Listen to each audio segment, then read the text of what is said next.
আজকে এড়োখা বন তৈরি হয়ে গেছে, নলখাগড়ার বন তৈরি হয়ে গেছে, আর এদিকে ছোট্ট ফলা ব্যাদের কাছে গিয়ে পৌঁছে গেছে। আর ব্যাদ তার কি করেছেন, একটা তীরের ফলা তৈরি করেছেন পাখি মারবে বলে, তাই না? পাখি মারবে তো না অন্য কি মারবে? না পাখি মারবে বলে। তাহলে পাখি মারবার জন্য কোথায় বসে রয়েছেন? জঙ্গলের মধ্যে এক দৃষ্টিতে তাকিয়ে রয়েছেন, হাতে তীর ধনুকটা হাতে রয়েছে আর পাখির দিকে তাকিয়ে রয়েছে। সেই পাখিটা কোথায় বসেছিল? রাধে রাধে। পাখিটি কোথায় বসে থাকে সবাইকে জানতে হবে। পাখি কোথায় বসে? না বলছে গাছের ডালে বসে আছে। সেই পাখিটির রং কেমন ছিল? রাধে রাধে। সেই পাখিটির রং কেমন ছিল? শাস্ত্রকার বলে উঠেছেন ওই পাখিটির রং ছিল লাল রং, লাল রঙের পাখি, তাই না? তাহলে কৃষ্ণচন্দ্র যখন গাছে পা ঝুলিয়ে বসেছিলেন, এমন সময় ওই পাখিটিকে গাছ থেকে মানে ঝোপের আড়াল থেকে ওই ব্যাদ কিন্তু লক্ষ্য করছে, তীর ধনুকটা নিয়ে বধ করবে বলে, মারবে বলে, পাখিটিকে মারবে বলে। তাহলে লক্ষ্য করে দেখুন, এক দৃষ্টে তাকিয়ে রয়েছে। আর এই জগতে বাংলার মানুষ কদিকে তাকিয়ে রয়েছে? হবে ওই পাখিকে মারতে পারবে না ধরতে পারবে? ওই জন্য তো ধরাও পড়ে না, মারাও পড়ে না। রাধে রাধে। এখন চতুর্দিকে এখন তীর ধনুক শুধু চালিয়ে যাচ্ছে, চালিয়ে যাচ্ছে। আরে তীর ধনুক মারবে তো মারবো, একটা জায়গায় মারো না।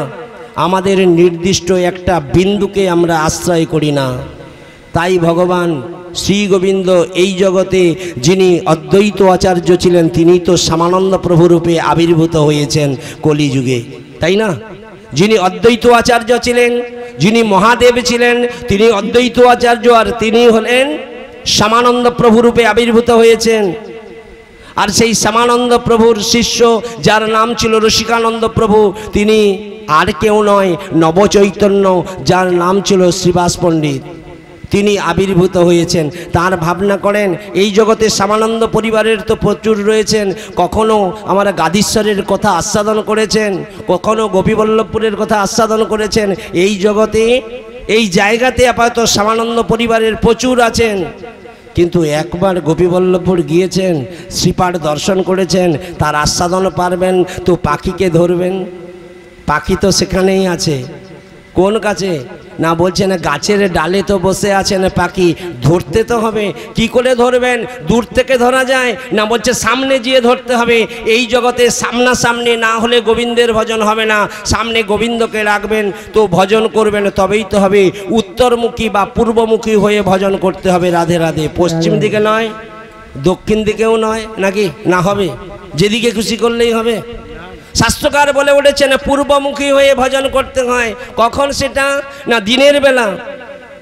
দিনের বেলা পূর্বমুখী হয়ে ভজন করবেন, আর রাত্রিবেলা ভজন করতে গেলে উত্তরমুখী হয়ে ভজন করতে হবে। শাস্ত্রকার বলে উঠেছেন পূর্বমুখী কেন আর উত্তরমুখী বা কেন? না বলে উঠেছেন পূর্ব দিকেই তো সব ধনের জারি আছে, সেই জন্য ধনের জারির দিকে তাকাবেন না। ওই দক্ষিণ দিকে যাবেন না। কি আছে? দক্ষিণ দিকে ভীমরুলের চাক আছে, যে কোনো মুহূর্তেই জ্বালা দেবে। পশ্চিম দিকে যাবেন না, যক্ষ আছে, যে কোনো মুহূর্তে আপনাকে আক্রমণ করতে পারে। উত্তর দিকে যাবেন না। কি আছে? কৃষ্ণ সর্প আছে, কাল সর্প আছে, ছোবল মারবে। যদি যেতে হয় পূর্ব দিকে যাবেন, ধনের জারি পাবেন। তাই পূর্বমুখী হয়ে গোবিন্দের ভজন সাধন করাটাই হচ্ছে সর্বোত্তম। রাধে।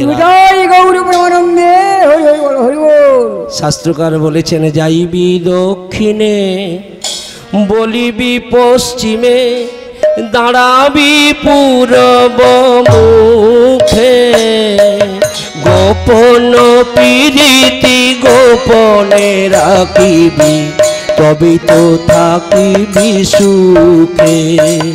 যাইবি দক্ষিণে বলিবি পশ্চিমে, দাঁড়াবি পূর্ব মুখে, গোপন প্রীতি গোপনে রাখিবি, গোপন গোপনে রাখিবি, তবেই তো থাকিবি সুখে। তবে তো থাকিবি সুখে। ওই জন্য লক্ষ্য করে দেখবেন যার 4 বেটা আছে তার মধ্যে বড় ছেলেকে ওই জন্য পূর্বপাশ আগেই দেওয়া হয়। রাধে রাধে। দেখবেন বড় ছেলেকে পূর্বপাশ কেন? ওই বড় ছেলেই ধন জেগে রাখতে পারে ভালো, তারপরে সব ছেলেরা পায়, তাই না? না ভুল বললাম কিনা?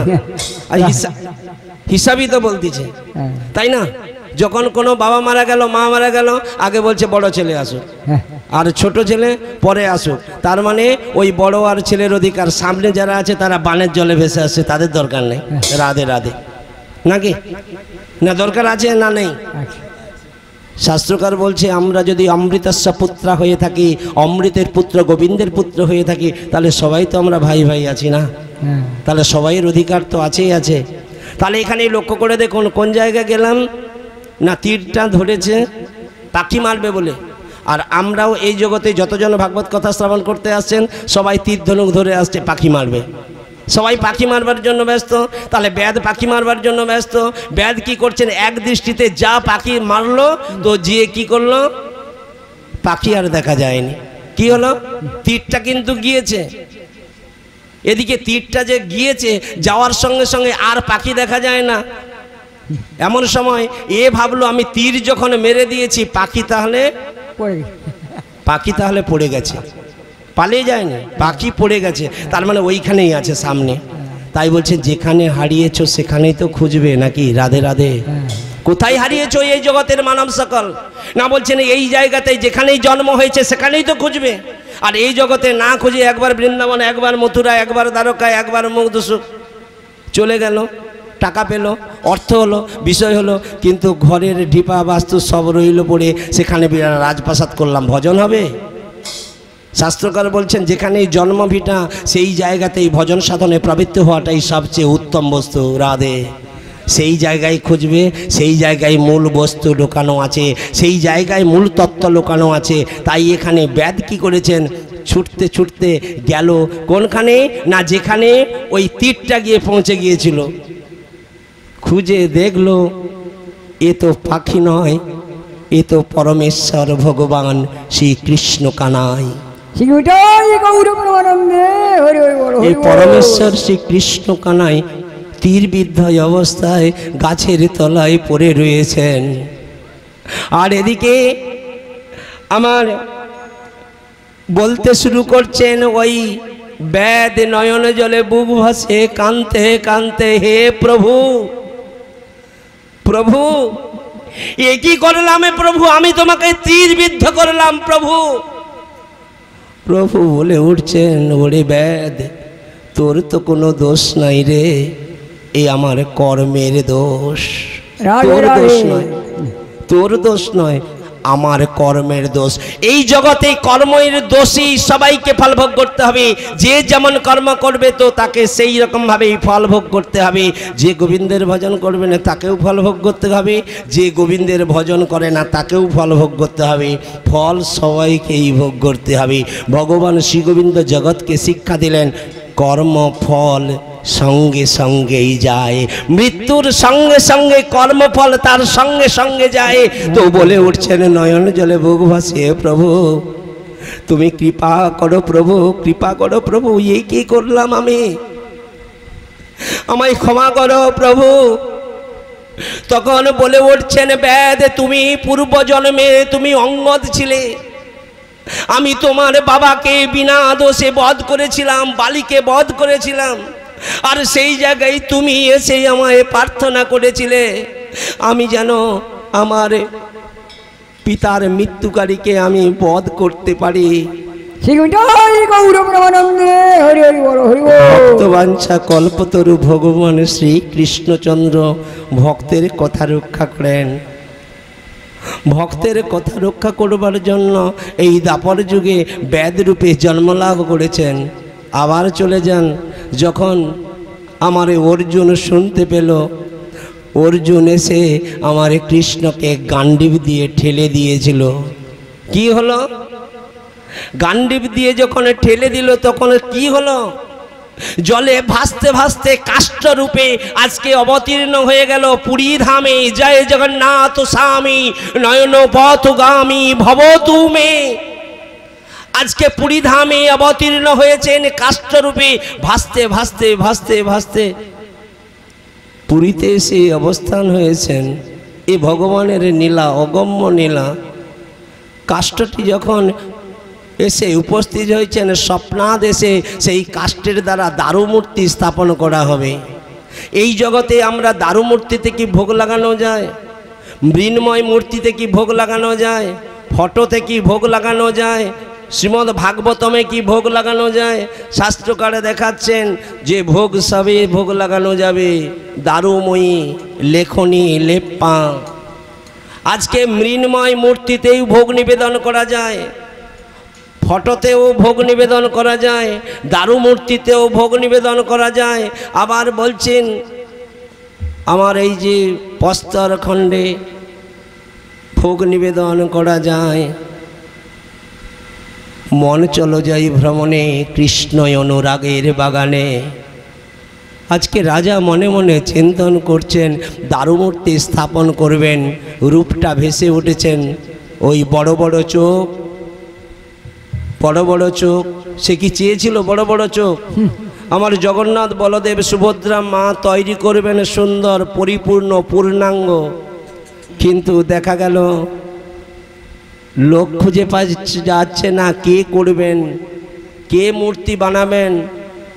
ভগবান শ্রী গোবিন্দ কৃপাপূর্বক বিশ্বকর্মাকে পাঠিয়ে দিয়েছেন। আজকে বৃদ্ধ বেশে এসে উপস্থিত হয়েছেন, বলছেন দারুমূর্তি স্থাপন করা যাবে, কিন্তু আমার টাইম লাগবে। কতদিন কতদিন টাইম লাগবে? এই দারুমূর্তি স্থাপন করতে কতদিন টাইম লাগবে? তখন বিশ্বকর্মা সেই বৃদ্ধ বলে উঠেছেন আমার সময় লাগবে 21 দিন মাত্র। রাধে রাধে। 22 দিন নয়, মাত্র 21 দিন।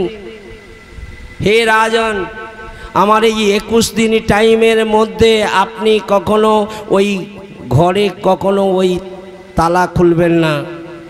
তালা খুলেছেন তো ভুগে যাবেন। কিন্তু দেখা গেল সেই কাষ্ঠ নিয়ে যেই প্রবেশ করলো, প্রবেশ করার সঙ্গে সঙ্গে ঠক ঠক আওয়াজ 14 দিন পর্যন্ত পাওয়া গেল। তারপরে আর সে আওয়াজ পাওয়া গেল না।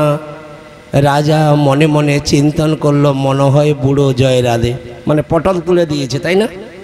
মনে হয় বুড়ো মারা গেছেন। সেই জন্য কি করলো, মনে চিন্তন করছেন এক ধর্ম যায়, তার মানে তার কথা দিয়েছিল যে 21 দিন না হলে কপাট খুলবে না। আর এই জগতের মানব সকল লক্ষ্য করে দেখবেন সন্তান গর্ভ সময়কাল পেরোয়নি আগেই সন্তানকে নেয়। আর এই জগতের মানব বুঝতে পারে না 21 দিন তার টাইম থাকে।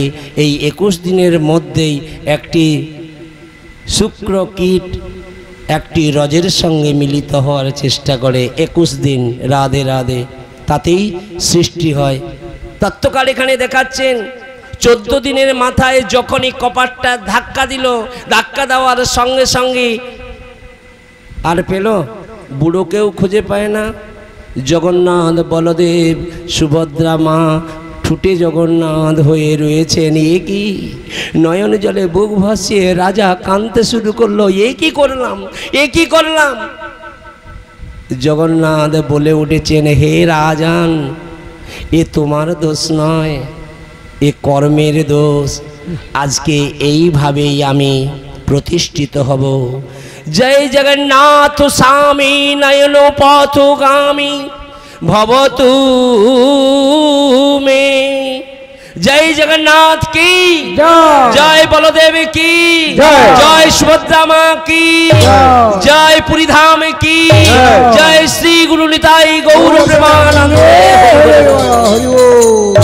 আজকে জগন্নাথ বলদেব সুভদ্রা মা উদ্ভাসিত হয়েছেন পুরী ধামে। পুরী ধামে কতবার ভোগ হয় জানেন?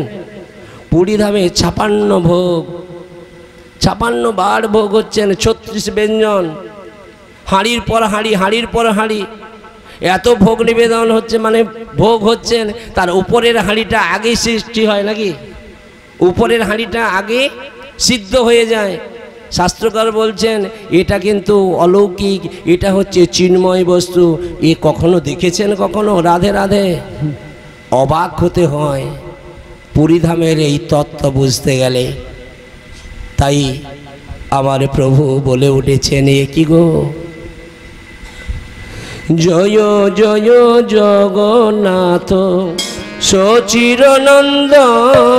ধরুন, জয় জয় জগন্নাথ সচিরনন্দন।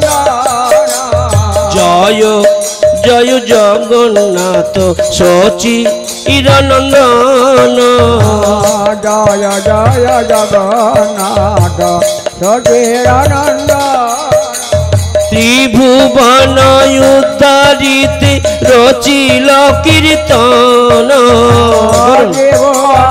করে জয় জয় জগন্নাথ সচিরনন্দন। জয় জয় জগন্নাথ সচিরনন্দন। জয় জয় জগন্নাথ সচিরনন্দন। জয় জয় জগন্নাথ সচিরনন্দন। নীলাচলে শঙ্খ চক্র গদা পদ্মধর। নীলাচলে গঙ্গা জগর গদা পদ্মধর। নদিয়া নগরে কমণ্ডল ধর। নদিয়া নগরে প্রভু কমণ্ডল ধর। জয় জয় জগন্নাথ সচিরনন্দন। জয় জয় জগন্নাথ সচিরনন্দন। দেহ বল পুরবেতে রাবণে বধিলা। দেহ বল পুরবেতে রাবণে বধিলা। দেহ বল পুরবেতে রাবণে বুঝিলা। দেহ বল পুরবেতে রাবণে বধিলা। গোলকের বৈভব লীলা প্রকাশ করিলা। গোলকের বৈভব লীলা প্রকাশ করিলা। জয় জয় জগন্নাথ সচিরনন্দন। জয় জয় জগন্নাথ সচিরনন্দন। শ্রীরাধার ভাবে গোরায় অবতার। রাধার ভাবে গোরায় অবতার। রাধার ভাবে গোরায় অবতার। রাধার ভাবে গোরায় অবতার। হরে কৃষ্ণ নাম গৌর করিলা প্রচার। হরে কৃষ্ণ নাম প্রভু করিলা প্রচার। হরে কৃষ্ণ নাম গৌর করিলা প্রচার। হরে কৃষ্ণ নাম গৌর করিলা প্রচার। আর জয় জয় জগন্নাথ জয় জয় জগন্নাথ সচিরনন্দন। বাসুদেব ঘোষে বলে করি জোড়হার। বাসুদেব করি জোড়হার। বাসুদেব ঘোষ বলে করি জোড়হার। বাসুদেব ঘোষ বলে করি জোড়হার। যেই গৌর সেই কৃষ্ণ সেই জগন্নাথ। জয় গৌর জয় কৃষ্ণ জয় জগন্নাথ। আর যেই গৌর সেই কৃষ্ণ সেই জগন্নাথ। জয় গৌর জয় কৃষ্ণ জয় জগন্নাথ। আর জয় জয় জগন্নাথ জয় জয় জগন্নাথ সচিরনন্দন। ত্রিভুবন করে যারো চরণ বন্দন ত্রিভুবন করে যারো চরণ বন্দন আর জয় জয় জগন্নাথ জয় জয় জগন্নাথ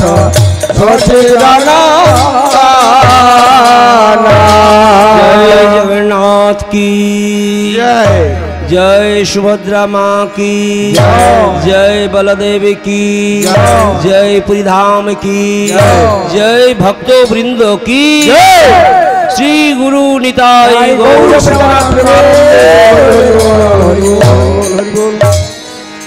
शास्त्रकार बोलছেন श्री गुंडीचा मंदिर आत्मवृंदई श्यामार जैन कालेन तसा गौड़ सचित्त शीतल मोज्जलंच कृष्ण पवेशौ पयोईकंचकार সেই গৌরচন্দ্র শ্রী ভক্ত বৃন্দ সহ শ্রী গুন্ডিচা মন্দির মার্জন ধৌত করিয়া নিজ চিত্তের মতো সুশীতল ও সমুজ্জ্বল করিয়া শ্রী জগন্নাথ দেবীর উপবেশনের উপযোগী করিয়াছিলেন। আজকে জগৎকে শিক্ষা দিচ্ছে গৌর সুন্দর তিনি কি করছেন না, এই যে আগামী এই যে গত দিন জগন্নাথ দেবীর রথযাত্রা হলো, রথযাত্রার আগের দিন গুন্ডিচা মার্জন তৈরি হলো। তাহলে গুন্ডিচা কথার অর্থটা সেই জায়গায় যে একটা স্থান বিশেষ মার্জন করা হচ্ছে, যে জায়গায় জগন্নাথ যে বসবেন। তাহলে আমরা এই গুন্ডিচা মার্জন মানে দেহরূপ মন্দিরটিকে যদি গুন্ডিচা মার্জন ধরি, শাস্ত্রকাল বললেন নাভিদেশটাই গুন্ডিচা। শাস্ত্র কি করছেন না, জগন্নাথ বলদেব সুভদ্রা মা বসে আছেন সহস্রারী, ওই সহস্রার থেকে নামলেন নিম্নমুখী হয়ে। রথ কিন্তু নামছেন কোন দিকে? নামছেন নিম্নমুখী হয়ে। রথের যাত্রাপথ কোথায়?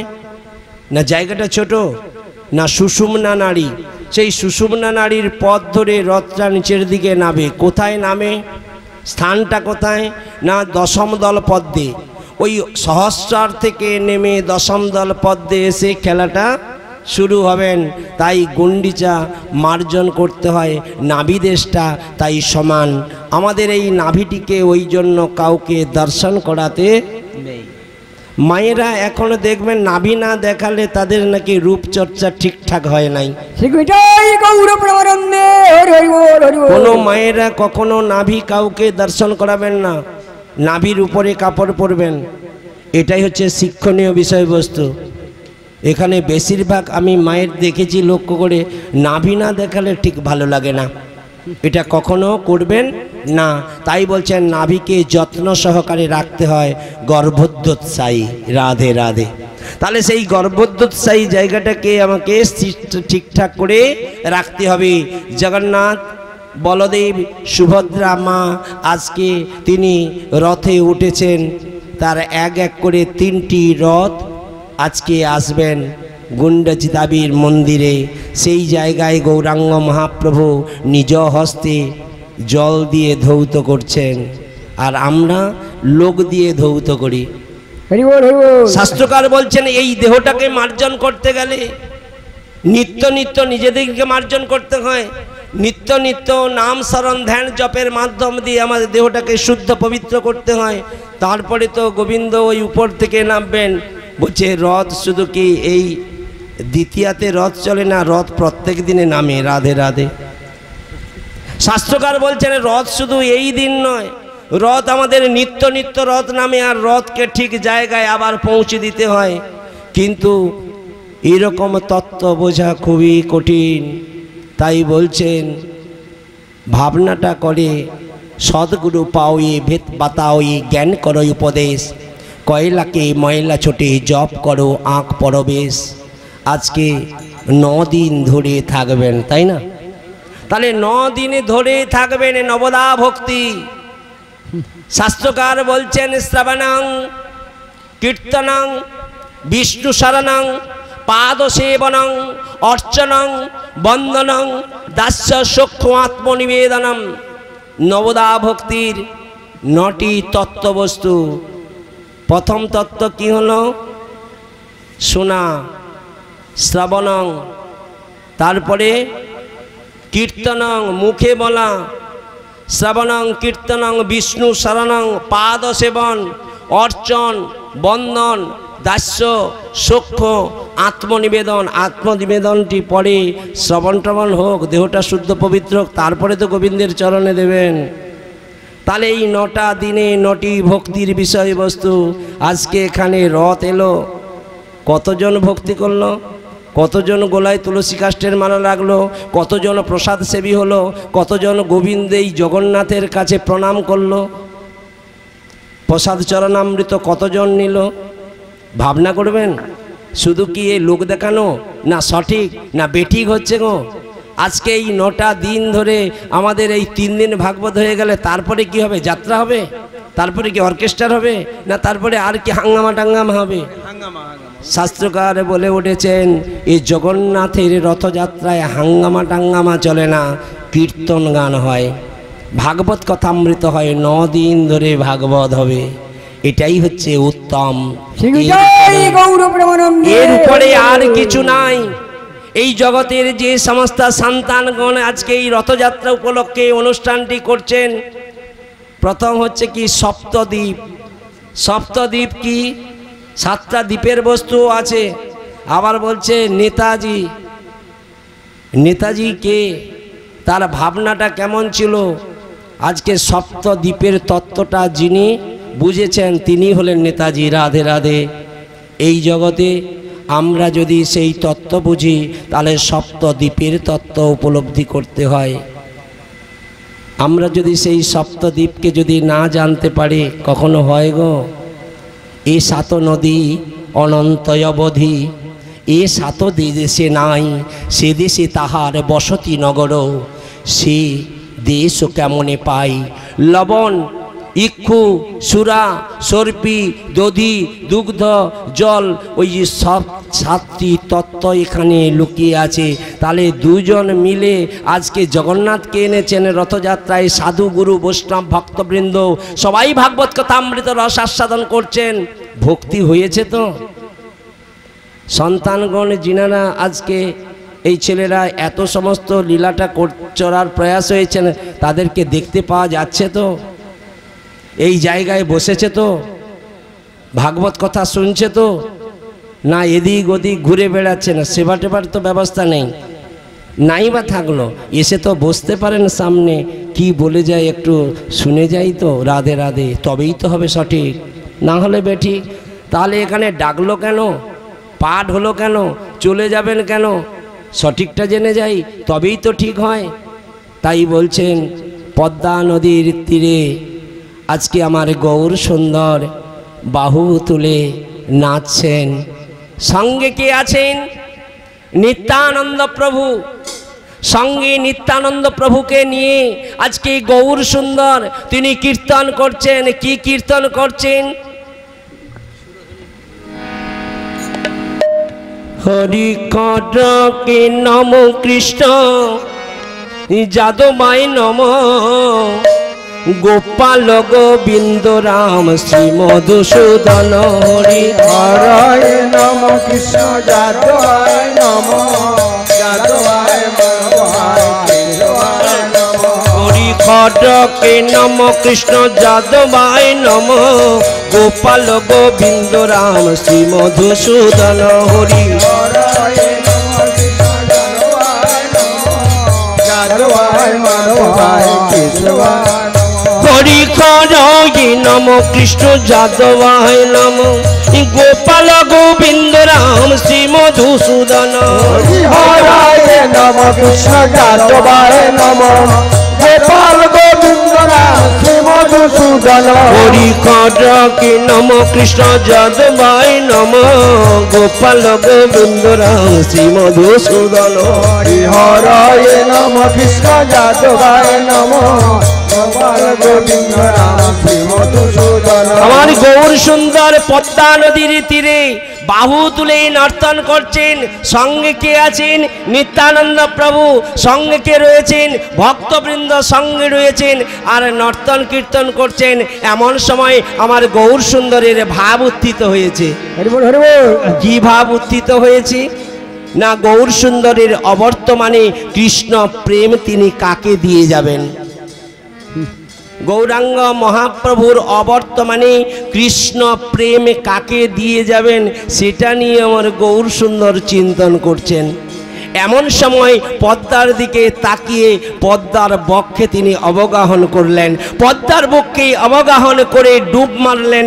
এমন সময় পদ্মা দেবী এসে উপস্থিত হয়ে গৌরাঙ্গ মহাপ্রভুর চরণ দুটো জড়িয়ে ধরে বলছেন, প্রভু কি সৌভাগ্য আমার, আপনি কৃপাপূর্বক এসেছেন, বলুন বলুন আপনার কি সেবা করতে পারি। কখনো গুরুদেব বাড়িতে এলে, গুরুদেব আপনার কি সেবায় লাগতে পারি একবার বলুন বলুন, কেউ বলেন? এতজন তো সবাই আছেন, বলেন কখনো?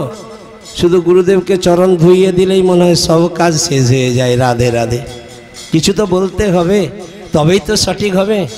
হে গুরুদেব, আপনি কৃপাপূর্বক এসছেন, আপনার কি সেবায় লাগতে পারি। এটাই হচ্ছে ভক্তির অঙ্গ, এটাই হচ্ছে ভক্তির অঙ্গ। তখন আমার গৌর সুন্দর বলে উঠেছেন, পদ্মা তোমায় একটি জিনিস আমি দিতে চাই, তুমি গচ্ছিত রাখবে তো? পদ্মা বললেন, এই আপনার কৃপা হলেই তবেই হবে। হে গুরুদেব, আপনার কৃপা হলেই তবেই রাখতে পারি।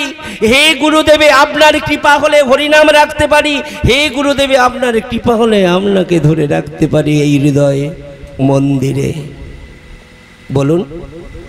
তখনই আমার এই গৌর ভগবান বলে উঠছেন, পদ্মা আমি তোমাকে কৃষ্ণ প্রেম দিতে চাই, আমি তোমাকে কৃষ্ণ প্রেম দিতে চাই। তখন পদ্মা বলে উঠেছেন, কৃষ্ণ প্রেম এ তো অমূল্য বস্তু, প্রভু এই কৃষ্ণ প্রেম নিয়ে আমি কি করব? পদ্মাকে বলছেন, পদ্মা ওই কৃষ্ণ প্রেম তুমি গচ্ছিত রাখবে, আর আমার একজন ভক্ত আসবে তাকে তুমি দেবে। রাধে রাধে, ওই কৃষ্ণ প্রেম তুমি তাকে দেবে। তাহলে এই গুরুদেব যে মন্ত্রটি দিলেও সেটা নিজের জন্য না অপরের জন্য? আপনি অপরকে শিক্ষা দেবেন না? আমিও ভালো জিনিস পেয়েছি, তুমিও ভালো জিনিস পাও। আমিও প্রসাদ সেবা করছি, তুমিও প্রসাদ সেবী হও। আমিও গোবিন্দের চরণে একটু তুলসী পত্র দিচ্ছি, তুমিও দাও। আমিও তুলসী তলায় জল দান করছি, তুমিও দাও। দেখে শেখো। আজকের জগতে বুড়ো মানুষগুলো তারা যদি না দেয়, ছোট্ট বালক কখনো দেবে? শিক্ষাটা তো সেই জায়গায়। আপনি আচরি ধর্ম জীবের শিখায়, এই তো সিদ্ধান্ত গীতা ভাগবত গায়। আজকে পদ্মা বলে উঠেছেন, প্রভু কৃষ্ণ প্রেম আমি কাকে দেব? না, কৃষ্ণ বর্ণের একজন বালক জ্যোতির্ময় পুরুষ তুমি তাকেই দেবে যার নাম হলো নরু। যার নাম হলো নরু তুমি তাকে দেবে কৃষ্ণ প্রেম। গুরুদেব, নরু কেমন দেখতে? আমার বক্ষে তো অনেক মানুষজন আসেন স্নান করতে, কিন্তু আমি নরুকে চিনব কেমন করে? আমি চিনব কেমন করে প্রভু, আমি চিনব কেমন করে প্রভু, আমি চিনব কেমন করে প্রভু, আমি চিনব কেমন করে, আমি চিনব কেমন করে? বলছে তাকে দেখতে গেলে তো অন্তর্দৃষ্টিতে দেখতে হয়, তাই না? চেনাটা কি এই চোখ দিয়ে দেখা যায় নাকি? না, আমাদের এই চর্মচক্ষুতে তাকে দেখা যায় না, দিব্য দৃষ্টি দরকার, তবেই দেখা যায়। তাহলে সেই দিব্য নয়ন না হলে কি আর পরমেশ্বর ভগবানকে দেখা যায় গো? সেই দিব্য চক্ষু না থাকলে কখনো ভক্তকে দেখা যায় গো? তাই আজকে পদ্মাকে বলছে, তোমার বক্ষে যখন পা রাখবে, তখন তোমার জল যখন ফুলে ফুলে উপরে উঠবে, তখনই তুমি ভাববে নরু এসেছে, তখন তাকে কৃষ্ণ প্রেম দান করবে। শিব জয় গৌর পরমানন্দে হরি বল হরি বল। আজকে পদ্মা বলে উঠেছেন, হে প্রভু তুমি কত দয়ালু, হে প্রভু তুমি কত দয়ালু প্রভু। আজকে পদ্মাকে কৃষ্ণ প্রেম দিয়ে গৌর ভগবান আবার তিনি কুলে উঠে এসে আমার নিত্যানন্দ প্রভুর সঙ্গে চলতে শুরু করছেন। নিত্যানন্দ প্রভুর শক্তি আজকে প্রকাশ হবে জগতে। রাধে রাধে। নিত্য আনন্দ স্বরূপ প্রকাশ হবে, যার আনন্দেতে জগৎ আনন্দিত হবেন। হরি করজে নম কৃষ্ণ যাদবায় নম, গোপাল গোবিন্দ রাম শ্রী মধুসূদন। হরি হরে নম কৃষ্ণ যাদবায় নম, গোপাল গোবিন্দ রাম মধুসূদন। হরি করজে নম কৃষ্ণ যাদবায় নম, গোপাল গোবিন্দ রাম শ্রী মধুসূদন। হরে নম কৃষ্ণ যাদবায় নম, গোপাল গোবিন্দ রাম শ্রী মধুসূদন। আমার গৌর সুন্দর নিত্যানন্দ প্রভু নাম করতে করতে চলে গেলেন। আর নিত্যানন্দ প্রভুর থেকে একটি শক্তি প্রকাশ পেল কোথায়? খেতুরি গ্রামে, বাংলাদেশে খেতুরি গ্রামে, যার নাম হলো কৃষ্ণানন্দ দত্তের ঘরে নারায়ণীর গর্ভে আবির্ভূত হলেন, যার নাম হয়ে গেল নরু।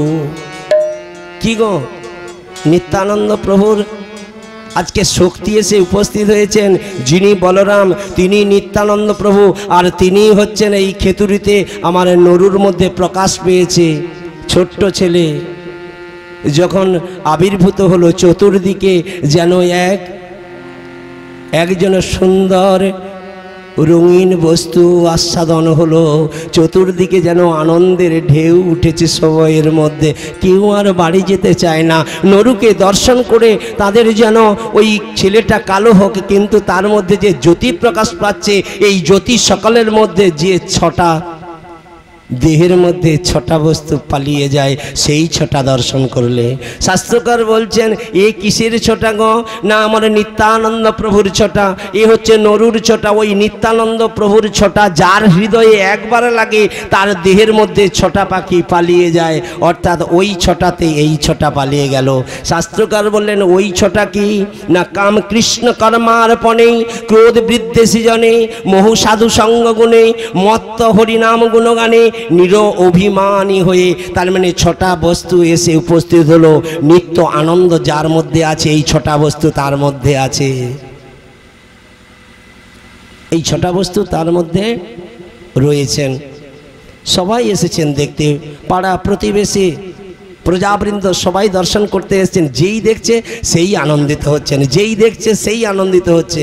কিন্তু কূটনৈতিক মানুষের প্রবৃত্তি এখানে মানুষের কম নাই। কিন্তু বলে উঠেছে এমন এমন এমন হলো, হ্যাঁ ও কি তার নিজের ছেলে? ভাবনা করেন অনেকে, কিন্তু এটা ভাবনা নয়। কিন্তু আজকে কৃষ্ণানন্দ দত্তের ঘরে, রাজার ঘরের একটা ছেলে হয়েছে, চতুর্দিকে আলোকিত হয়েছে। কি আলো, জ্যোতি প্রকাশমান হচ্ছেন। এমনি করতে করতে 6 মাস কেটে গেল। 6 মাসে যখন অন্নপ্রাশন হবে, এমন সময় সেই 6 মাসের দিন এই দেখা গেল কি তার প্রচুর পরিমাণে কান্না করছেন। কিসের কান্না? এই জগৎকে কি বোঝাতে চেয়েছেন? কেন কান্না করছেন? এই জগৎকে ভাবতে হবে ছেলেটা কাঁদছে কেন, বাবা মাকে চিন্তন করতে হবে ছেলেটা কাঁদছে কেন। দেখা গেল ওই ছেলেটা কাঁদছে, সবাই নাড়ু এনেছে মুখে দিচ্ছে, কিন্তু নাড়ু সেবা করছে না। সবাই নাড়ু নিয়ে আসছেন, ক্ষীর নিয়ে আসছেন, যত নিয়ে আসছেন মুখে দিচ্ছেন, সেবা করছে না। শাস্ত্রকার বলছেন কেন সেবা করছে না? কি বোঝাতে চাইছেন? নরু জগতে প্রকাশ করতে চাইছেন প্রসাদ না হলে কখনো তিনি গ্রহণ করবেন না। গোবিন্দের নিবেদিত প্রসাদ বস্তু না হলে তিনি আস্বাদন করবেন না। তাই একজন বৈষ্ণব ঠাকুর যখন পায়েস পরমান্ন রান্না করে যখন নরুর বদনে দিয়েছেন, তখন তার কান্না বন্ধ হয়ে গেছে। এ কি গো? আর এই জগতের মানব সকল অন্নপ্রাশনের দিন হলে 2000 লোক 20,000 লোককে সেবা দিবেন, শুধু মছলি খাওয়াবে তো ভালো হবে না। মছলি খাওয়ালে তো তার দিন ভালো যাবে না। প্রসাদ সেবা দিলে যে তার পুণ্য সঞ্চয় হবে, পুণ্য সঞ্চয় দরকার নেই, তো গাড্ডায় ঢুকবো তো তবেই ভালো হবে। জয় গৌর প্রেমানন্দে হরি হরি বল। অন্নপ্রাশনের দিনে প্রসাদ চরণামৃত সেবা দেবেন। ওই সন্তানকে প্রসাদ চরণামৃত সেবা দেওয়া হলে তাহলে ওই সন্তান পরে হরিনামের দলে নাম লিখিয়ে দেবেন, তাহলে আমার হরিনামের দলের একজন লোক বেড়ে যাবে। রাধে রাধে। সমাজ কলুষিত হবে না, আনন্দিত হবে। আজকে তার কান্না বন্ধ হয়ে গেছে, হাসছেন, জগৎকে শিক্ষা দিয়েছেন। এমন করতে করতে দেখা গেল গুরু পূর্ণিমার কয়েকদিন পরে গুরু পূর্ণিমা না, এরপরেই তো গুরু পূর্ণিমা। গুরু পূর্ণিমা মানে কি? শাস্ত্রকার বলে উঠেছেন গুরু পূর্ণিমা মানে আমরা বুঝি না কখনো, শুধু মনে মনে করি গুরু পূর্ণিমা গুরু পূর্ণিমা। কখনো গুরুদেবের সেবা করেছেন? গুরুদেবের পূজা করেছেন? ব্যাসের পূজা করেছেন? শাস্ত্রকার বলছেন ব্যাস পূজা বলে একে। এই গুরু পূর্ণিমাতে ব্যাস পূজা হয়। ব্যাস মানে শুকদেবের গুরুদেব, ওই ব্যাসদেবের পুজো করে ওই গুরুদেবের আস্বাদন করা হয়।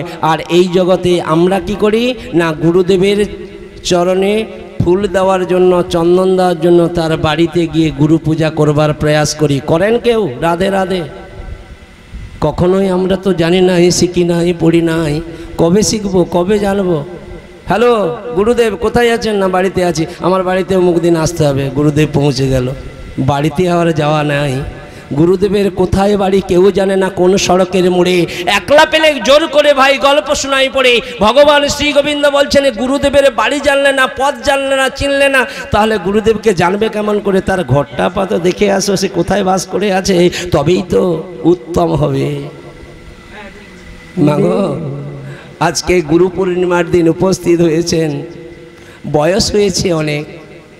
দেখা গেল 5 বছরের সন্তান রাজার ঘরে, দেখা গেল ওই আমার রাধা গোবিন্দের মূর্তি দর্শন করে মূর্তির দিকে তাকিয়ে নয়ন জলে বউ হাসিয়ে কাঁদতে কাঁদতে নরু গাইতে শুরু করছেন। কি বলছেন বলুন তো? নরুর কৃষ্ণ প্রেম দেখুন।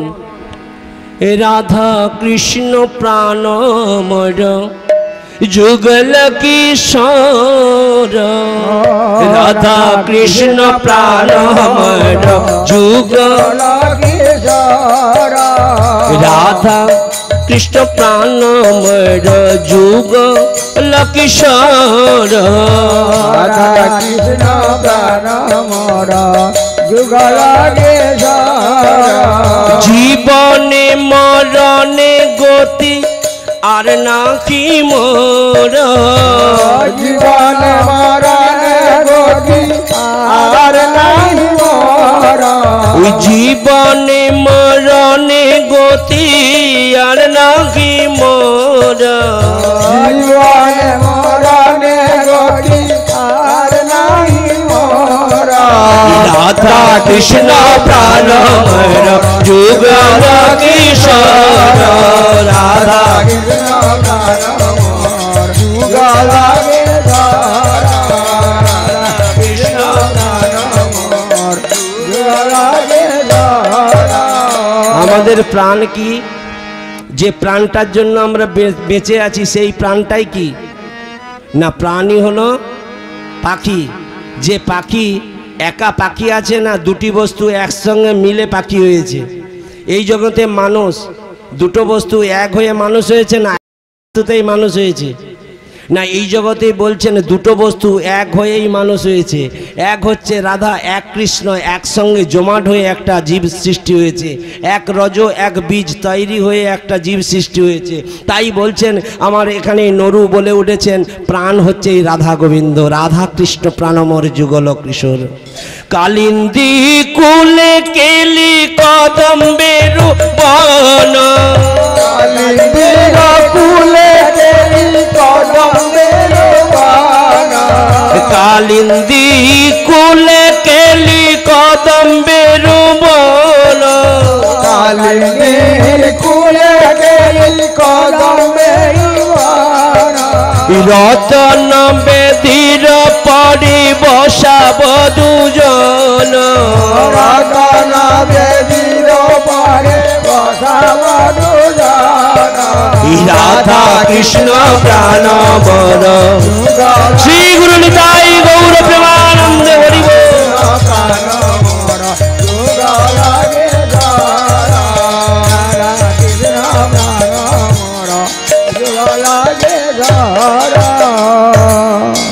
অনেকে মনে মনে ভাবছেন 10:30 বেজে গেল, যদি গেট লাগিয়ে দেয় আর যদি ঘর যেতে না পারি, সেই জন্য সুরসুর করে একবারে তো উঠলো, পালিয়ে গেল। প্রণাম কি করলো? দেখলাম তো এখানে অনেকজন বসেছিলেন, কিন্তু প্রণামগুলো সুরসুর করে পালিয়ে গেল। কেন না? জানানোর প্রয়োজন হলো না। আমি এখানে যে বসছি কাউকে জানিয়ে বসছি? তাহলে জানিয়ে বসলে তো যাওয়ার সময় বলার প্রয়াস থাকে। শাস্ত্রকার বলছেন বসতে হবেও জানিয়ে আর উঠতে হবেও জানিয়ে, তবেই তো দেহটা ঠিক থাকবে। জানালাম না, এরপরে রাস্তায় আর ঘর যেতে পারবে কিনা সন্দেহ আছে। রাধে রাধে। তাহলে জানিয়ে গেলে তবেই তো ঘুমানোর সময় পদ্ম না ভঞ্চ বলে 3 বার হাতের তালি দিয়ে তো প্রণাম করতে হবে। তাহলে প্রণাম করে ঘুমাবেন, তারপরে ভোরবেলা জাগবেন, রাধা গোবিন্দকে দর্শন করবেন। কেন না? শয়নে পদ্ম না ভঞ্চ। তাহলে পদ্ম না ভঞ্চের নাম করে ঘুমাতে হবে। ঔষধে চিন্তায় বিষ্ণু, ভোজনে চো জনার্দন। তাহলে এই যে কথাগুলো বলা আছে, এগুলোকে ভুল বলা আছে নাকি শাস্ত্রে? শাস্ত্রে ভুল বলা আছে মনে হয়? যদি বলা যদি ভুল মনে হয় তাহলে করার দরকার নেই। আর আপনি কি ঠিক আছেন? ভুল ধরার অধিকার আপনার কে দিয়েছেন? শাস্ত্রকার বলছেন অধিকার নেই ভুল ধরার।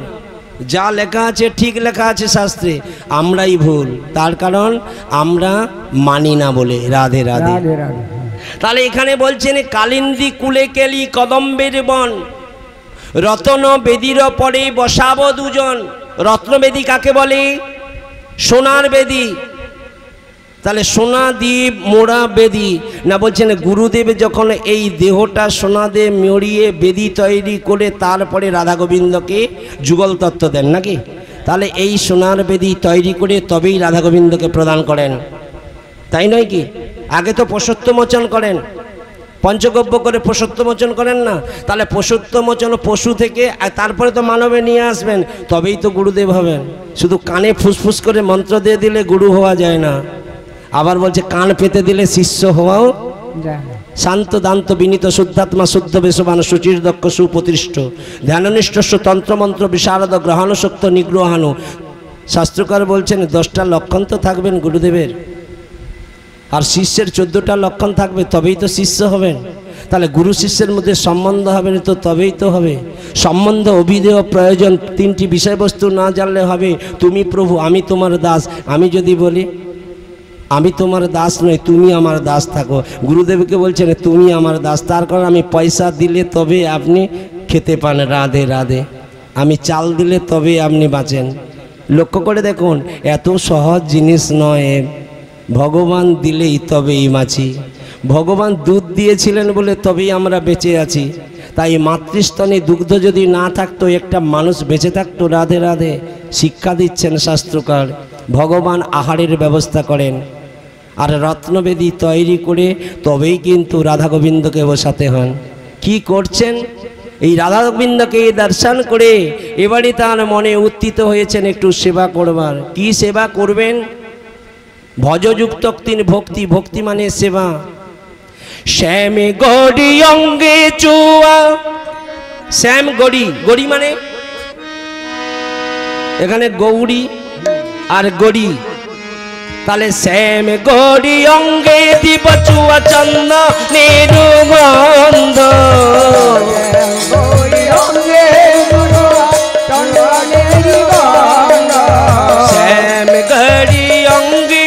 দিব চুয়া চন্দ নিরুগন্ধ।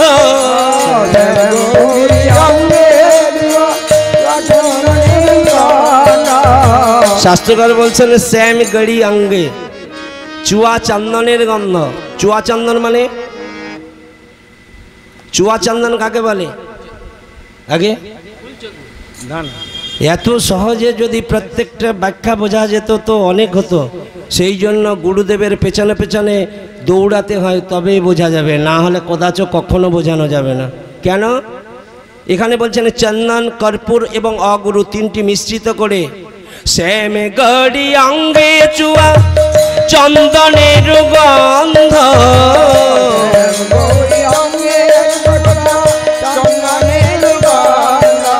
চামর ডোলাইব হেরি মুখ চন্দ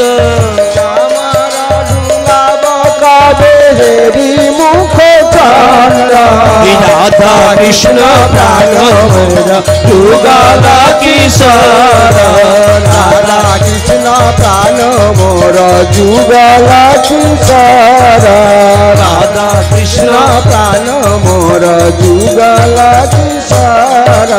তাহলে কি করছেন? তাহলে জগন্নাথ দেব আবির্ভূত হয়েছেন তো চুয়া চন্দন তো দিতে হবে। আগেকার দিনে যে সমস্ত পণ্ডারা আসতেন একটু চুয়া দিত না। চুয়া, চুয়া কথার অর্থ কি? এ চুয়া আর চুয়া, চুয়া মানে নারকেলে একটু মিষ্ট দিয়ে একটি ভাজা হতো ওই নারকেলকে, ওই ওই পণ্ডাগুলো একটা করে তিলক লাগাতো আর একটু হাতে দিত কিনা, ছিল কিনা আগেকার দিনে? এখন আসে না, আগে আসতো। তাহলে দেখা গেল হাতে দিল, সেটা চুয়া সেবা করতো। তার মানে ওই পুরীর জায়গাটাই পাওয়া যায়, তার সেন্টটাই হচ্ছে আলাদা। আপনি করুন দেখে খাই, রাধে রাধে পারবেন নাই। তাহলে এখানে বলছেন কি, চামর ঢুলাইব হেরি মুখ চন্দ্র। জগন্নাথের আগের দিকে চামর ঢুলালেন, ময়ূর পাখা দিলেন, তার মুখ মুছালেন, শঙ্খের জল দিলেন, জয় রাধে গোবিন্দ। পরের চুয়ালে আনন্দ হবে? জয় রাধে গোবিন্দ পরের চালে আনন্দ এনেছে এখানে আমার জগন্নাথকে। দরকার কি আছে? আমার ঘরে সব আছে, তুমি এখানে তো করলে না। সন্ধ্যার সময় যা হোক করে দিয়ে জয় রাধে হবে। জগন্নাথকে ঘুম পাড়িয়ে দিয়ে পালিয়ে গেলে, আরে পাঠ চলতে আছে আর ভক্তবৃন্দ সবাই বসে আছে। তাহলে ভগবানের কথা ভগবান শুনবে না ভক্ত শুনবে? ভক্ত শুনবে। শাস্ত্রকার বললেন ভগবান ভক্তের মুখে ভাগবত কথা শুনতে ভালোবাসেন। তাহলে ভগবান যদি ঘুমিয়ে গেল তো তাহলে ভাগবত কে শুনবে? না ভাগবত পড়ো গিয়া বৈষ্ণবের স্থানে, না একান্ত আশ্রয় করো চৈতন্য চরণে। ভাগবত পাঠ করবেন কি? বৈষ্ণব না হলে ভাগবত পাঠ হবে না। অবৈষ্ণব মুখত গৃহীণং পুতা হরি কথামৃতম শ্রবণ নৈব কর্তব্য সর্বোচ্ছিষ্ট যথাপয়। যিনি বৈষ্ণব হবেন, প্রসাদ সেবী হবেন, দীক্ষিত ব্যক্তি হবেন, তো তিনি তো পাঠ করার অধিকারী হবেন। এখন তো মাছ খাবে, মাংস খাবে, কাঁকড়া খাবে, শুকা খাবে, জয় রাধে গোবিন্দ, তুমি একটু ভাগবত করে দাও, আমার বাপের শেষ সময় হবে। ওই জন্য পয়সা দিয়ে বৈষ্ণব ঠাকুরকে বাড়িতে আনয়ন করতে হয়, তাহলে তো অনেক হয়ে যেত। ওই জন্য তো আমাদের পাপের শেষ নাই। দিনের বেলা প্রসাদ খাওয়া, রাত্রিবেলা জয় রাধে গোবিন্দ করো। দিনের বেলা প্রসাদ সেবা করো, আর রাত্রিবেলা তুমি যত খুশি ওই প্রলয় প্রয়দি জলে বৃত বাহন শিবেদম বিহিত বহিত্রম চরিত্রম খেদম কেশব ধৃত মীন শরীর জয় জগদীশ হরে। বলছে যত খুশি অবতারে কেটে কেটে সেবা করো, রাধে রাধে হবে। দিনের বেলা প্রসাদ আর রাত্রিবেলা আমিষ শিক্ষা দেবেন বৈষ্ণব ঠাকুর। এত সহজ জিনিস নয়, মানুষকে চিনতে শেখো। বৈষ্ণব ঠাকুর, তুমি বৈষ্ণব ঠাকুরকে সম্মান দিতে শেখো। তাই বলেছেন কি জানো, মালতীর রাধে রাধে কি করছেন? চুয়া চন্দন দিচ্ছেন, চন্দন পরিয়ে দিয়েছেন, পরিয়ে দিয়ে কি করছেন? চামরও ঢুলাচ্ছেন। শ্যাম গড়ি অঙ্গে দেব চুয়া চন্দনের গন্ধ, অঙ্গে দিব চুয়া চন্দনের গন্ধ। শ্যাম গড়ি অঙ্গে দেব চুয়া চন্দনের গন্ধ, গৌরী অঙ্গে দিব চুয়া চন্দনের গন্ধ। চামর ডোলাইব বেরি মুখ চন্দ, চামর ঢুলাব কবে হেরিব মুখ চন্দ্র। রাধা কৃষ্ণ প্রাণময় যুগল কিশোর, রাধা কৃষ্ণ প্রাণ মোর যুগল কিশোর। রাধা কৃষ্ণ প্রাণ যুগল কিশোর। গাথিয়া মালতীর মালা দেব দোহার বলে, লতির মালা দিব দুহার গলে।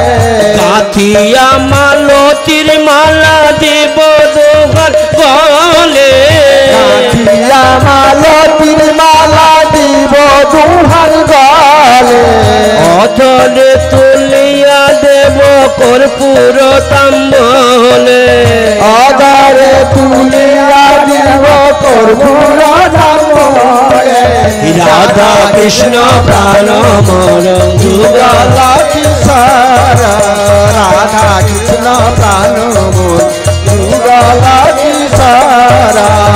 শাস্ত্রকার বলছেন গোবিন্দের বদনে কি দেবেন? তাম্বুল। তাম্বুল দেবেন? তাম্বুল দেবেন না দেবেন না? রাধে রাধে। যদি কোনো গৌড়ীয় মঠ মিশনের ব্যক্তি হন, ইস্কন মঠের ব্যক্তি হয়ে থাকেন, তিনারা তাম্বুল ব্যবহার করেন না। কেন? তিনারা হচ্ছেন মহান্ত ব্যক্তি। আর যে সমস্ত ষড় গোস্বামীরা এই তাম্বুলের ব্যবস্থা দিয়েছেন, নরোত্তম দাস ঠাকুর, তার আগে চলে যান। ভগবান শ্রীকৃষ্ণচন্দ্র রাধারানীর হাতের তাম্বুল না সেবা করলে তার একদিনও যেত না। আর আজকের দিনের এই সমস্ত মঠ মিশন বলছে তাম্বুল টাম্বুল চলবে না বাবা, তাম্বুল হচ্ছে নেশা। বুঝা গেল? তাহলে এখানে শাস্ত্রে বলছেন কর্পূর তাম্বুল গোবিন্দকে নিবেদন করতে হবে, তবেই হবে আপনার সেবা সঠিক। আপনি যদি মানুষকে সেবা দিলেন, আপনি যদি একটু মুখে মুখশুদ্ধি যদি না দেন, আপনার সেবা পরিপূর্ণ হয়নি। লক্ষ্য করে দেখবেন, বলে হলো না। তারপরে বলছেন মুখশুদ্ধি দেওয়ার পর আপনি দক্ষিণা যদি না দেন, তাহলে আপনার কিন্তু সেবা পরিপূর্ণ হয় না। তাহলে এখানে কি শাস্ত্রকার বলছেন, ললিতা বিশাখা আদি যত সখীবৃন্দ, তাহলে ললিতা বিশাখা আদি এই যে সখীবৃন্দ রয়েছেন, ললিতা বিশাখা চম্পকলতা ইন্দুরেখা তুঙ্গবিদ্যা চিত্রা সুদেবী রঙ্গদেবী, এতজন যে রয়েছেন, এদের সঙ্গ করতে হয়, গোপী ভাব হতে হয়। গোপী ভাব হলে কি হয়? আজ্ঞায় করিব সেবা চরণারবিন্দ,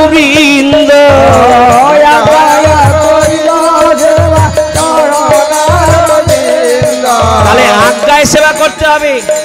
আপনি যাত্রার কাছে নেবেন আর সেবা করার বস্তু নেবেন, হবে না। ললিতাদির ভাব নিয়ে তবেই আপনি সেবার অধিকারী হবেন, গোপাল সেবার অধিকারী হবেন, রাধা গোবিন্দের সেবার অধিকারী হবেন। বৃন্দাবন গেছি বলে একটা গোপাল এনেছি, আমি পুজো করতে শুরু করে দিলাম, কারো কাছে জানলাম না, বুঝলাম না, তার আস্বাদন বুঝতে পারলাম না। গোপাল বাড়িতে আছে, গোপাল ওই নকুলদানা সেবা করে বসে আছে, আর আমি এদিকে জয় রাধে গোবিন্দ পরের চালে আনন্দ, শুধু নিজেই খাচ্ছি কিন্তু গোপালকে দিচ্ছি না। হবে কখনো? ললিতা বিশাখা আদি যত সখীবৃন্দ, ললিতা বিশাখা আদি যত সখীবৃন্দ, ললিতা বিশাখা আদি যত সখীবৃন্দ, ললিতা বিশাখা আদি যত সখীবৃন্দ, আজ্ঞায় করিব সেবা চরণারবিন্দ, আজ্ঞায় করিব সেবা চরণারবিন্দ, রাধা কৃষ্ণ প্রাণ মোর যুগল কিশোরা, রাধা কৃষ্ণ প্রাণ মোর যুগল কিশোরা। শ্রীকৃষ্ণ চৈতন্য প্রভুর দাসের দাস, শ্রীকৃষ্ণ চৈতন্য প্রভুর দাসের দাস, সেবায় বিলাস মাগে নরোত্তম দাস, সেবায় বিলাস মাগে নরোত্তম দাস, রাধা কৃষ্ণ প্রাণ মোর যুগল কিশোরা, রাধা কৃষ্ণ প্রাণ মোর যুগল কিশোরা, রাধা কৃষ্ণ প্রাণ মোর যুগল কিশোরা। গরু চলতে শুরু করছেন আর ঘরে ভালো লাগছে না, যেমনি ভাবে প্রচুর গরম আছে অথচ ফ্যান চালিয়ে শুয়ে আছি, ভাগবত কথার কাছে নেই, তাই না? অথচ ঘরে কিন্তু শুয়ে আছে, ভাগবত কথার কাছে এলে কষ্ট হবে, তার চেয়ে দরকার নেই মাইকে শুনে নেবে, কাজ হয়ে যাবে। তো এখানে বলছেন কি না, নরু এখন মনে মনে চিন্তা করছেন সে ঘর থেকে বেরোবে। ঘর থেকে বেরোনো কি কঠিন? আজকে এই সংসার জীবনে ঘর থেকে বেরোনো কিন্তু খুবই কঠিন বিষয়বস্তু। বিষয়ের ঘরে ঢুকলে ওই বিষয় ঘর থেকে কেটে বেরোনো খুব, ফাঁদ কেটে বেরোনো খুব কঠিন ব্যাপার। নরোত্তম দাস ঠাকুর মনে মনে চিন্তা করছেন কবে বেরোবে, কবে বেরোবে। একদিন সকলের অলক্ষ্যে বেরিয়ে পড়েছেন। ও রাধে, বসুন, আর কিছুক্ষণ 10 মিনিট টাইম দেন, পরিসমাপ্তি রাখবো। এবারে কি করছেন? না, আমার নরু একদিন রাত্রিতে বেরিয়ে পড়েছেন ভোরের বেলা, যে পদ্মাতে যা পা দিয়েছেন, দেওয়ার সঙ্গে সঙ্গে যেন কারেন্ট শক লেগে গেছে। তো কারেন্ট যখন শক লাগলো, লাগার সঙ্গে সঙ্গে ও পদ্মার জলে ডুব মারলো তো তার রং পরিবর্তন হয়ে গেল, সে আর কালো নেই, ফর্সা হয়ে গেছে। তাহলে শাস্ত্রকার বললেন, হরিবাসরে যে ডুব মারে সে কখনো কালো থাকবে? সে তো আগেই ফর্সা হয়ে যাবে নাকি? রাধে রাধে। তাহলে ডুব মারলেই তাহলে এখানে হরিবাসরের কৃষ্ণ প্রেমে যে ডুব মারে সে ফর্সা হয়ে যায়। ফর্সা কথার অর্থ কি? আমরা সাধারণত জানি এই যে বাবা ফর্সা মানে এই রকম রং সকলের দরকার না, বলছে মনটা ফর্সা চাই। রাধে রাধে, মনটি ফর্সা চাই। তাই দেখা গেল ওই নরু ফর্সা হয়ে গিয়েছে, কেউ তাকে চিনতে পারছে না, তার খেলার সাথীরাও চিনতে পারছে না। নরু উন্মাদ হয়ে গেছে, পাগলের মতো রাস্তায় রাস্তায় ঘুরে বেড়াচ্ছেন, নিতাই গৌর বলে আজকে ধুলাই দূষরিত হয়ে কাঁদছেন। এমন সময় মা জড়িয়ে ধরে বলছে, বাবা চল চল, তুই এমন করছিস কেন? নিয়ে গিয়েছেন বাড়িতে। কতক্ষণ ধরে রাখবেন? কৃষ্ণপ্রেমী মানুষকে আপনি বেশিক্ষণ ঘরে আটকে রাখতে পারবেন না। আর এই জগতে সন্ন্যাসী মানুষগণ নবদ্বীপ থেকে, বৃন্দাবন থেকে, কাশী থেকে, প্রয়াগ থেকে সব এই দেশে আসবে, আর ওই সংসারী মানুষের ঘরে থাকবে, আর বলছে তোমার হাতে সেবা করবো না, তোমার অর্থটা দাও, চালটা দাও, মুখটা দাও, তুসুকটা দাও, আমরা নিয়ে যাব। রাধে রাধে। এত সহজ জিনিস। সন্ন্যাসী কাকে বলেন? সন্ন্যাসী যদি দেখতে হয় ষড় গোস্বামীকে দেখে শিখতে হবে। ষড় গোস্বামীদের হাঁটুর উপরে তাদের কাপড়গুলো ছিল, আর এখনকার সন্ন্যাসী কেমন? এমন সন্ন্যাসী কেমন? এই দেশে হাঁটুর উপরে কাপড় থাকে। সেনগুপ্তের ধুতি ছাড়া তেনারা পড়েন নাই। মানুষকে রং শিখালে মানুষ রঙে রঙিত হয়ে তাদের দিকেই ধাবিত হয়, আর এই যেদিকে সত্য কথা বলবে তার পাশে লোক নাই। রাধে রাধে। শিখতে হবে, জানতে হবে। আমি গৃহস্থকে আমি ভালোবাসি না, গৃহস্থের অর্থ নেব, গৃহস্থের চাল নেব, আর গৃহস্থকে সম্মান জানাবো না। রাধে রাধে। হয় কখনো? আজকের মানব সকল, আপনি বৃন্দাবন যাবেন, নবদ্বীপ যাবেন, বলছে টাকা দাও তো সেবা করো, না হলে হবে না। হ্যাঁ, হয় কি? আজকে নরোত্তম কি করছেন? ঘরে এলো, কিন্তু ঘর থেকে তাকে ধরে রাখতে পারলো না, আবার কখন পালিয়ে গেল তার ঠিক নেই। হাঁটছেন, হেঁটে হেঁটে যাচ্ছেন। কোথায় যাচ্ছেন? বৃন্দাবনের পথে পাড়ি দিয়েছেন। গৌর নিতাইয়ের নাম করতে করতে বৃন্দাবনে যখন পাড়ি দিয়েছেন, তার পিতা সকালবেলায় জানতে পারলো নরু পালিয়ে গেছেন। তো এমন সময় ঘোড়ার গাড়ি পাঠিয়ে তাকে ধরবার জন্য চেষ্টা করলো, কিন্তু ঘোড়ার গাড়ি চালিয়েও তাকে ধরতে পারলো না। কেন জানো? কৃষ্ণপ্রেমী মানুষকে ওই গৃহস্থ মানুষ ধরতে পারে নাই, কৃষ্ণ বহির্মুখ ব্যক্তি ধরতে পারে নাই। তাই ওই কৃষ্ণনন্দ দত্ত আভিজাত্য ওই রাজা, সে কিন্তু ওই ধরতে পারলো না আমার কৃষ্ণপ্রেমী নরুকে। নরু গাছের তলায় বসে আছেন। এমন সময় একজন সন্ন্যাসী এসে তাকে দুগ্ধ ভর্তি একটি ভাণ্ড দিয়ে বলছে, তুমি যত খুশি সেবা করো। তিনি চিনতে পারলেন না, দুধটা সেবা করার সঙ্গে সঙ্গে তাঁর যেন কৃষ্ণ প্রেমের উদয় হয়েছে। এমন সময় আরেকজন বৈষ্ণব ঠাকুর এসে বলছে, তুমি উনাকে চেনো? উনিকে? না, বলছে উনাকে তো আমি চিনতে পারলাম না। বলছে উনি হলেন গৌর সুন্দর। গৌর সুন্দর অপ্রকট হয়েছেন, নিত্যানন্দ প্রভু অপ্রকট হয়েছেন, কিন্তু নিত্যানন্দ গৌর সুন্দর অপ্রকট কালে আজকে নীলা হচ্ছে। কি করে হয়? বাড়িতে গৌরের চিন্তা করবেন, নিত্যানন্দ প্রভুর চিন্তা করবেন, আর সামনে এসে গৌর নিতাইকে দর্শন প্রাপ্ত হবেন। এটাই হচ্ছে ভাব। এই মহাভাব যখন উদয় হবে, তখন এই সংসারে আর ভালো লাগবে না, তুমি বৃন্দাবনের পথে পাড়ি দেবে। তাই আমার নরু বৃন্দাবনের পথে পাড়ি দিয়েছে। কি বলছেন তিনি? হরি বলবো আরে মদন মোহন হেরব গো, হরি বলবো আরে মদন মোহন হেরব গো, এই রূপেতে ব্রজের পথে চলিব গো হরি বল বলবো আর মদন মোহন হেরিব গো এই রূপেতে ব্রজের পথে চলিব গো হরি বলবো আর মদন মোহন হেরব গো এই রূপেতে ব্রজের পথে চলিব গো হরি বলবো বলবো আর মদন মোহন হেরিব গো এই রূপেতে ব্রজের পথে চলিব গো আমি যাব গো গজেন্দ্রপুর হব গোপীর পায়ের নপুর আমি যাব ব্রজেন্দ্র হব গোপীর চরণ এই যাব গো গজেন্দ্রপুরী হব গোপীর পায়ের নপুর ব্রজেন্দ্রপুর হব গোপীর পায়ের এই যাব গো গজেন্দ্রপুর হব গোপীর পায়ের নপুর আমি যাব ব্রজেন্দ্রপুর হব গোপীর পায়ের নপুর আমি নুপুর হয়ে আমি নুপুর হয়ে নুপুর হয়ে রুনু ঝুনু বাজিব গো নপুর হয়ে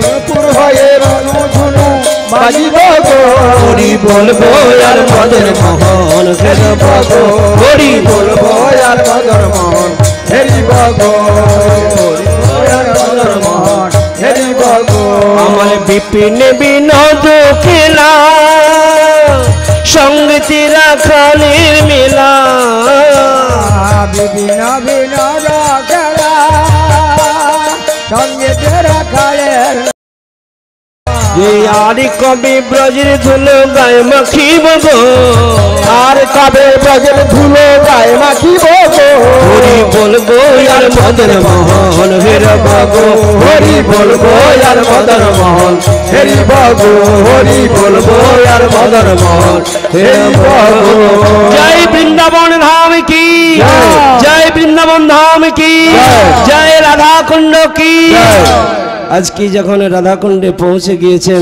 এমন সময় ধ্রুপদ গোস্বামী বলে উঠছেন কে তুমি গো তোমার নাম তো নরু আপনি আমাকে চিনলেন কি করে না বলছি আমাকে তো জানিয়ে গেছে কে জানালো জানিয়েছেন কে না গৌর সুন্দর নিত্যানন্দ প্রভু তিনি তো জানিয়ে দিয়েছেন তুমি আসবে তাহলে লক্ষ্য করে দেখুন তোমার বাস্তুতে যে একজন বৈষ্ণব ঠাকুর আসবেন আগে থেকেই তার আভাস পাওয়া যায় রাধে রাধে তার মানে এখানে জিউপাদ গোস্বামী লোকনাথ গোস্বামী তো সবাই আছেন ভূগর্ভ গোস্বামী সবাই রয়েছেন এমন সময় আমার নরু জিউপাদ গোস্বামীর চরণতলে পড়ে বলছেন আপনি দেখা করিয়ে দিতে পারেন গৌর সুন্দরের সঙ্গে দেখা করিয়ে দিতে পারেন নিত্যানন্দ প্রভুর সঙ্গে আপনি পারেন না বলছে তিনারা তো অপ্রকট হয়েছে তিনাদেরকে দেখতে গেলে তো লোকনাথ গোস্বামীর পদাশ্রিত হতে হবে আশ্রয় লইয়া ভজে তারে কৃষ্ণ নাহি তজে আর সবে মরেও কানন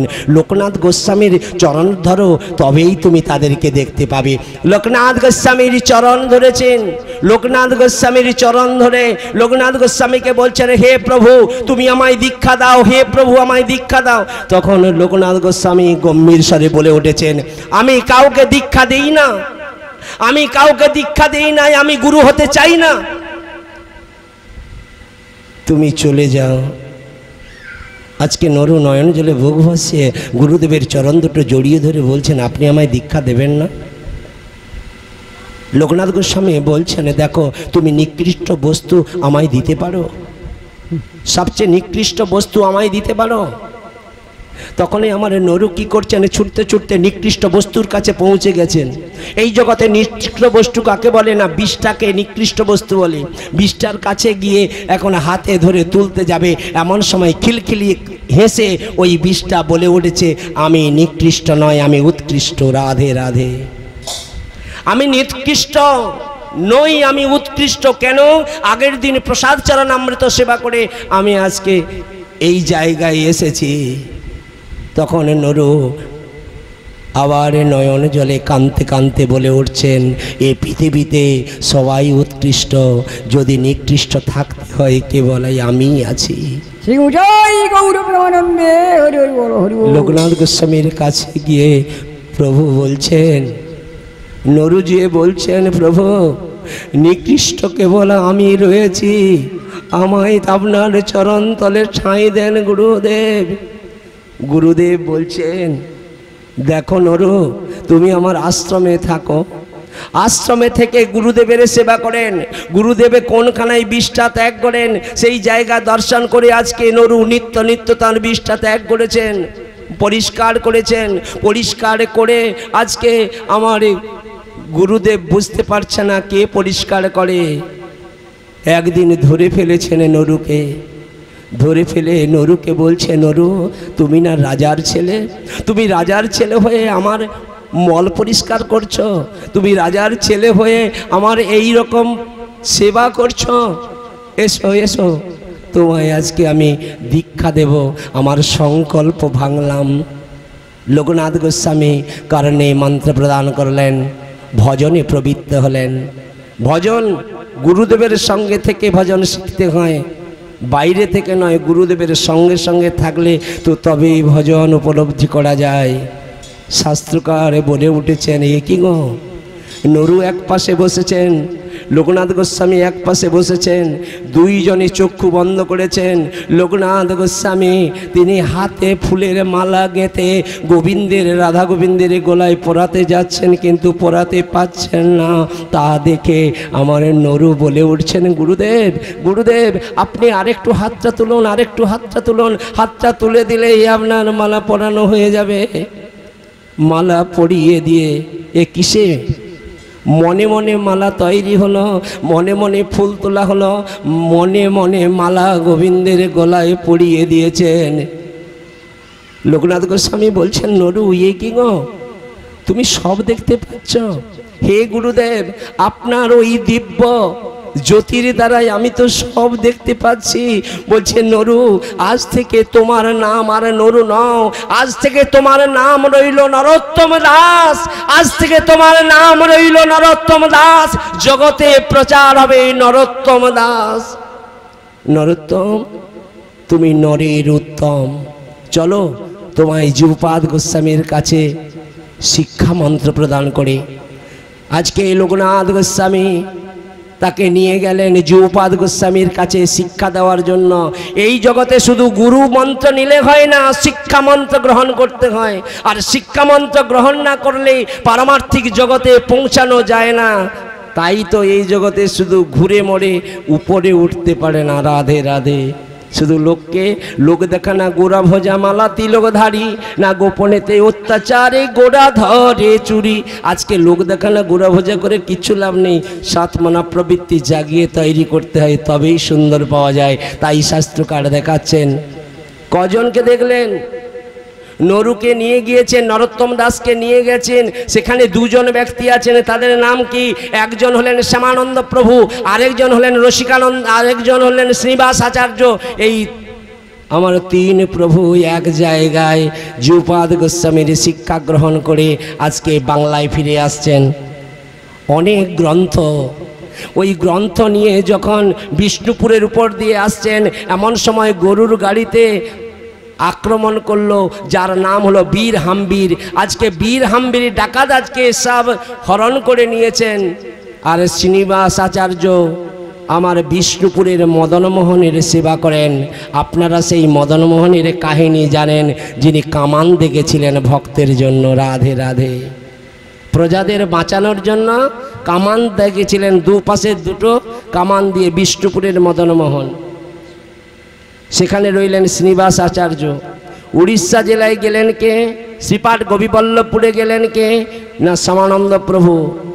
আরেকজন যার নাম খেতুরিতে গেলেন, যার নাম হচ্ছে নরোত্তম দাস ঠাকুর। আজকে নরোত্তম দাস ঠাকুর পদবী উপাধি দিয়েছেন শিক্ষাগুরু। আর সেই নিয়ে আজকে খেতুরিতে বিরাট মন্দির তৈরি করে দিয়েছেন তার পিতা। সেখানে তিন প্রভুর সেবা হচ্ছেন, এখনো পর্যন্ত হচ্ছেন। আজকে আমার এই নরোত্তম দাসের চরিত্র আস্বাদন করলে আমাদের জীবনেরও কিছুটা চরিত্রের মার্জন হতেই হবে।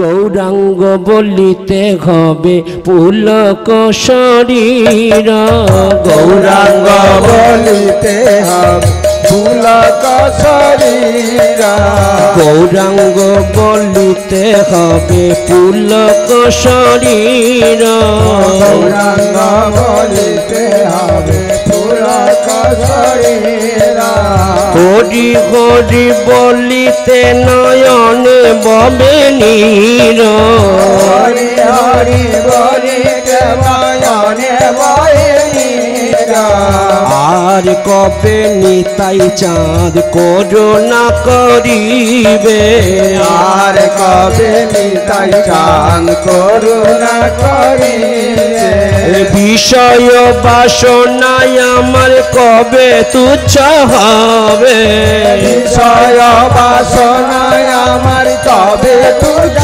হবে বিষয় ছাড়িয়া কবে শুদ্ধ হবে মন বিষয় ছাড়িয়া কবে শুদ্ধ হবে মন কবে খামকে রব শ্রী বৃন্দাবন কবে হামহে শ্রী বৃন্দাবন রূপ রঘুনাথ পদে হইবে আকুতি রঘুনাথ পদে হইবে আকুতি কবে কাম ভুজব যুগল পিরিতি কবে হাম বোঝাব যুগল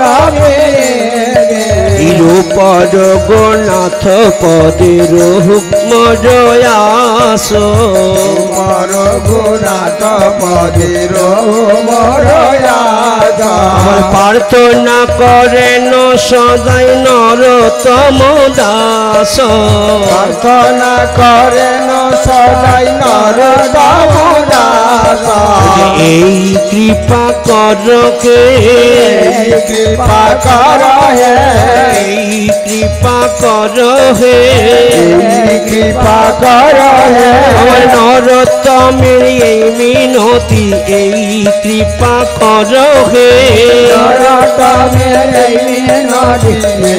কৃপা কর হে আমার যুগল ছাড়া করোনাকে এই কৃপা কর হে শ্রী গুরু নিতাই করোনা হে কৃপা কর হে আমার যুগল ছাড়া করোনাকে এই কৃপা কর হে যুগল ছাড়া করোনাকে কৃপা কর হে আমি হরি হরি বলতে পারি এই কৃপা কর হে হরি হরি বলতে পারি এই কৃপা কর হে হরি আজকে আমরা জগন্নাথের কথা আস্বাদন করলাম। এই নরোত্তম ঠাকুর দাস ঠাকুর ভক্ত তাঁর চরিত্র আস্বাদন করলাম, তাহলে জীবনটা মার্জিত হলো। এরপরে যিনি আসছেন অমৃতময় বাণী আপনাদের কাছে শোনাবেন নাকি? আমরা তো বোকাশোকা মানুষ, অত তত তো কিছুই বুঝিনি, হালকা আপনাদের চরণরেণু পাওয়ার জন্যই আসি। তাই আসুন আজকে নরোত্তম চরিত্র আস্বাদন করে জীবন ধন্য সার্থক করুন। এইখানে নীলাবিশ্রাম করলাম। জয় রাধে। শ্বেতাং শ্বেতাং নিত্যং গীয়তাং গীয়তাং মুদাং চিন্ততাং চিন্ততাং ভক্তা শ্রী শ্রী চৈতন্য চরিতামৃত ভক্ত নীলামৃত বিশ্রামে রহিল চাঁদ বদনে প্রেমানন্দে হরি হরি বল।